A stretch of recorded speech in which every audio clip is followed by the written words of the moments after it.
영원한 평화를 주장한 선구자 임마누엘 칸트. 러시아가 우크라이나를 침공하면서 전 세계 사람들은 다시 한번 세계대전의 공포에 휩싸이고 있습니다.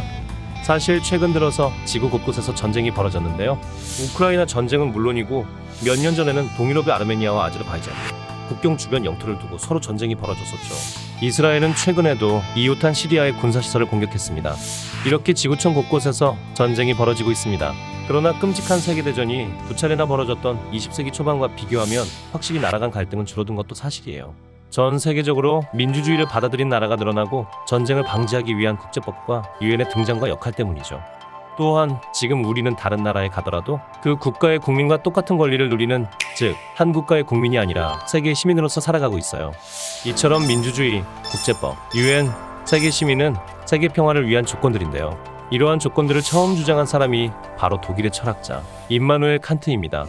그는 1724년 독일 프로이센 지방의 퀘니히스베르크에서 태어났습니다. 이 도시는 제2차 세계대전에서 독일이 패망하면서 러시아로 넘어갔고 지금은 칼리닝그라드라 불리고 있죠. 칸트의 부모님은 경건하고 부지런한 근면을 미덕으로 생각하는 루터교의 독실한 신자였습니다. 이들의 삶은 칸트에게 좋은 인상을 주었고 그의 생활 철학에도 영향을 줍니다. 1740년 퀘니히스베르크 대학에 입학한 칸트는 6년 동안 논리학과 형이상학 등 다양한 분야의 철학을 공부합니다. 1746년 그의 첫 번째 책 활력의 올바른 측정술에 관한 사상을 쓰고 대학을 졸업하지만 같은 해 아버지가 세상을 떠나고 생활고를 겪게 돼요. 그는 가정교사 자리를 얻어 사회생활을 시작했어요. 그 당시 형편이 넉넉지 않았던 학자들이 많이 선택한 직업이었죠. 칸트는 계속 교수직을 노려보지만 번번이 고배를 마셨습니다. 오직 철학 교수직만 희망하던 그의 고집도 이러한 어려움에 항목했습니다. 1764년에 프로이센 교육당국에서 칸트에게 문학 교수직을 제안하기도 했지만 그는 철학만이 그의 관심사라면서 교수직을 거절합니다. 그래서 시간 강사, 왕립 도서관 사서로 일하면서 돈을 벌었죠. 이러한 어려움에도 불구하고 계속 철학 논문을 발표하던 칸트는 글들이 인기를 얻으면서 점차 명성을 얻었습니다. 그의 학문적 업적이 당국으로부터 인정받게 되어 칸트는 1770년 마침내 퀘니히스베르크 대학의 논리학, 형이상학 담당 교수로 임용되게 됩니다. 이때 그의 나이가 무려 46세였답니다. 칸트는 학생들에게 인기가 많은 교수님이었습니다. 평생 고향 주변을 떠나본 적이 없음에도 불구하고 그는 세계 지리에 아주 해박해 외국 도시들의 상황을 달달 외우고 있었다고 해요. 학생들은 분위기도 좋고 토론도 활발했던 칸트의 세계지리 강의를 가장 좋아했습니다. 한편 칸트는 새로운 논문을 쓰고 있었는데 처음에는 기존에 하던 생각들을 좀 더 확장하고 정리하는 수준에서 발표하려고 했습니다. 그러다가 이내 생각을 바꾸어 아예 새로운 생각들이 담긴 책을 출판하기로 결심합니다. 마침내 1781년 이 책이 출판되었으니 바로 순수이성 비판, 칸트에게 불멸의 명성을 안겨준 대표 저서였죠. 그는 순수이성 비판 외에도 실천이성 비판, 판단력 비판, 도덕 형이상학을 위한 기초놓기 등의 여러 책을 발표합니다. 이 책들에서 칸트는 도덕 법칙을 인간이 행복해지기 위해 이용하는 수단이 아닌 그 자체로서 무조건 수행해야 하는 원칙이라 주장했습니다. 즉, 인간의 편리를 위해 경우에 따라 고무줄처럼 적용되는 게 아니라 인간으로 태어나면 무조건 따라야 한다는 거죠. 이것을 정언명령이라 합니다. 특히 인간은 자연이 만들어낸 존재이기 때문에 다른 동물들과 마찬가지로 욕구의 지배를 받으면서 행동에 책임을 지는, 즉 자유의지를 가지는 이중적 존재라고 봤습니다. 그래서 정언명령을 따를 때 비로소 인간다운 존재가 되는 거죠. 그러면 칸트가 말하는 인간다움이 충족되는 이상적인 사회는 어떤 사회일까요? 다름 아닌 시장경제 사회라고 볼 수 있습니다. 왜냐하면 시장에서 사람들은 자유롭게 물건을 주고받을 수 있고 이를 위해서는 상호 존중이 필수적이기 때문입니다. 시장경제 사회에서는 개인의 인격이 존중되기에 자유로운 분업 교환이 도덕 기준이 됩니다.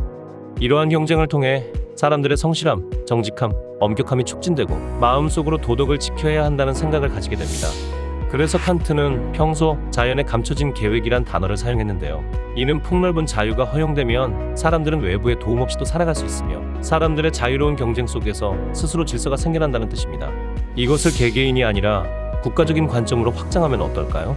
칸트는 평소 전쟁은 사악한 행위라 생각했고 인류의 의무인 영원한 평화를 위해서는 어떻게 해야 할지도 고민했습니다.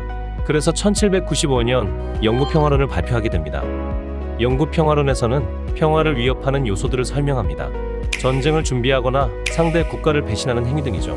즉, 상대 국가와의 관계를 악화시킬 행동들을 금지하면서 영구적인 평화로 가기 위한 한 걸음을 내딛자는 것입니다. 지금이야 당연한 것으로 인식되지만 칸트가 살아있던 18세기만 해도 이 주장은 정말 센세이셔널한 주장이었답니다. 이후 칸트는 영구적인 세계 평화를 위해선 모든 국가가 자유민주주의 제도를 채택한 공화국이어야 하고, 이러한 자유 국가들이 연합을 맺으며 각 나라 국민들이 자유롭게 교류를 할 수 있어야 한다고 주장했습니다.